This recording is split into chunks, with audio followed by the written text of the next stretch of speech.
দায়িত্ব নেয়ার পর প্রথম বিদেশ সফরে ২১ জুন মালয়েশিয়া যাচ্ছেন প্রধানমন্ত্রী তারেক রহমান। সেখান থেকে ২৩ জুন সরাসরি পৌঁছাবেন বেইজিংয়ে।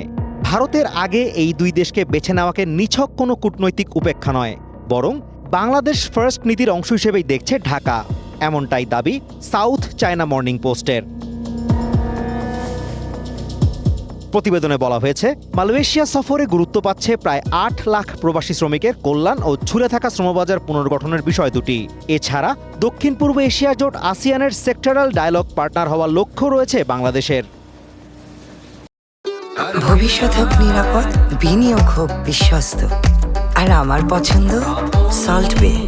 ওয়েলকাম টু সল্ট বে। এরপরই চায়না সফরের প্রধানমন্ত্রী অংশ নেবেন আধুনিক প্রযুক্তি, নবায়নযোগ্য শক্তি এবং মোংলা বন্দরের আধুনিকায়ন সংক্রান্ত আলোচনায়। বিশেষজ্ঞরা বলছেন, স্বল্পোন্নত দেশের তালিকা থেকে উন্নত দেশের তালিকায় উত্তরণের ক্ষেত্রে চায়নার সহজ শর্তের ঋণ ও বড় বিনিয়োগ ঢাকার জন্য এখন অত্যন্ত গুরুত্বপূর্ণ। তবে এই সফর নিয়ে দিল্লিতে কিছুটা অস্বস্তি থাকলেও ভূরাজনৈতিক জল্পনা এড়াতে মালয়েশিয়াকে প্রথমে বেছে নেওয়াকে একটি বাস্তবসম্মত সিদ্ধান্ত বলে মনে করছেন দিল্লির অবজারভার রিসার্চ ফাউন্ডেশনের গবেষক সোহিনী বোস। তার মতে, এই সফরগুলোর মূল ভিত্তি গত বছর মোহাম্মদ ইউনূসের করা চুক্তিগুলো।